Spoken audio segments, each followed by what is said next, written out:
Good morning 10th class. बेटा ये आपकी आज की वर्कशीट है। हम संसाधन पढ़ रहे थे। भूगोल का ये आपका संसाधन पहला चैप्टर है, ये हम पढ़ रहे थे, जिसमें हमने संसाधन की परिभाषा समझी थी। संसाधन किसे कहते हैं, क्यों महत्वपूर्ण है। ठीक है, अब ये आगे कुछ संसाधनों के आपको प्रकार दे रखे हैं। आपकी ये जो वर्कशीट है इसमें ज़्यादा डिटेल नहीं दे रखी है। इसके लिए आपको आपकी किताब पढ़ना बहुत ज़रूरी है, क्योंकि आपके एग्ज़ाम में सिर्फ इतना नहीं पूछा जाता जितना इस वर्कशीट में दिया हुआ है। ठीक है, तो हमने जो भी संसाधन हम पढ़ेंगे उस संसाधन का उपयोग, उस संसाधन के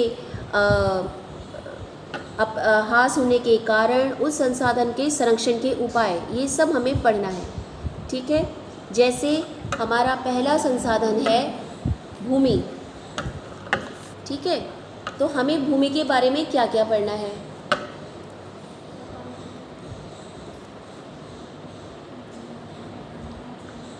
देखिए, अब हमें भूमि के बारे में क्या क्या पढ़ना है। सबसे पहला है कि भूमि जो है वो किस काम आती है, भूमि का उपयोग क्या क्या है।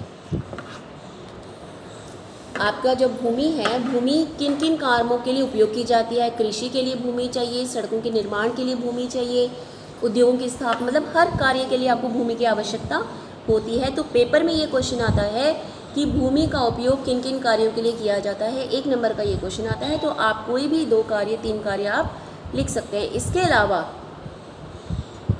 भूमि का निम्नीकरण क्यों हो रहा है, भूमि के निम्नीकरण की क्या क्या कारण है।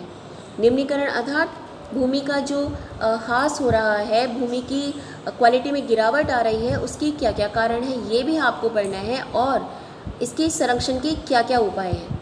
ये 3 चीज़ें हमें किसी भी संसाधन के बारे में पढ़नी है। आपकी बुक में डिटेल में दे रखा है, एक बार आप बुक ज़रूर पढ़ेंगे। ठीक है, अगला संसाधन है आपका मृदा।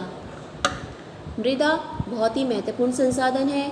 सभी प्रकार के पौधों के विकास में मृदा ही होता है, सभी जीवों को पोषण भी मृदा से प्राप्त होता है। अब हमें क्या पढ़ना है, हमें पढ़ना है 1-1, 2-2 लाइन मृदा के प्रकार और मृदा के निम्नीकरण के कारण, क्यों मृदा का निम्नीकरण हो रहा है, और मृदा को संरक्षित करने के कौन कौन से उपाय हैं।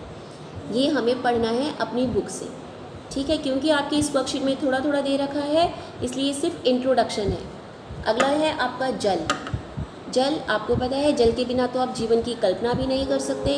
हर कार्य के लिए आपको भोजन पकाना है, पानी पीना है, कपड़ों की सफाई है, किसी भी कार्य के लिए आपको जल की आवश्यकता होती है। अब हमें पढ़ना है जल हमारे लिए इतना आवश्यक क्यों है, जल के निम्नीकरण के क्या कारण हैं, और जल को संरक्षित करने के लिए आप क्या क्या उपाय बता सकते हैं।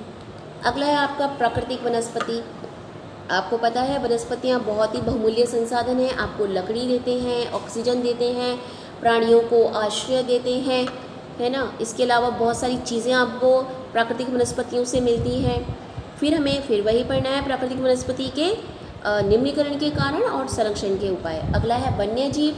वन्यजीव आपके लिए बहुत इम्पॉर्टेंट होते हैं। आपको दूध मिलता है, मांस, ऊन, शहद, इतनी सारी चीज़ें आपको वन्यजीवों से मिलती हैं। ठीक है, इसका भी हमें वही पढ़ना है, क्यों वन्यजीवों का ह्रास हो रहा है और हम इनके संरक्षण के लिए क्या क्या कर सकते हैं। इसके बाद आपको पढ़ना है खनिज। खनिज है, खनिज में फिर आप पढ़ेंगे खनिज आपके लिए क्यों आवश्यक है। कोयला है, लोहा है, एल्युमिनियम, तांबा, आपके लिए सारे खनिज बहुत इंपॉर्टेंट हैं। इनको भी आपको संरक्षण की बहुत आवश्यकता है। ठीक है, अब आपके क्वेश्चंस देखिए। जल हमारे जीवन के लिए कैसे महत्वपूर्ण है, आपको बताना है। जल क्यों महत्वपूर्ण है आप अपने आप लिख सकते हैं, पर कोशिश करें सारे बच्चे पॉइंट्स में लिखेंगे। किन्हीं 5 प्राकृतिक वनस्पतियों एवं वन्य प्राणियों के नाम लिखिए। बहुत ही आसान क्वेश्चन है, आप लिख सकते हैं। अपने घर में प्रयोग होने वाले कुछ खनिजों के नाम बताइए, ये भी आप लिख सकते हैं। ये सिर्फ एक जनरल वर्कशीट है, सारा डिटेल आपकी बुक में है। आगे जो हम पढ़ेंगे उसमें हम सारा डिटेल पढ़ेंगे। ठीक है, तो ये आपकी आज की वर्कशीट है, साफ साफ करिएगा, पॉइंट्स में लिखिएगा।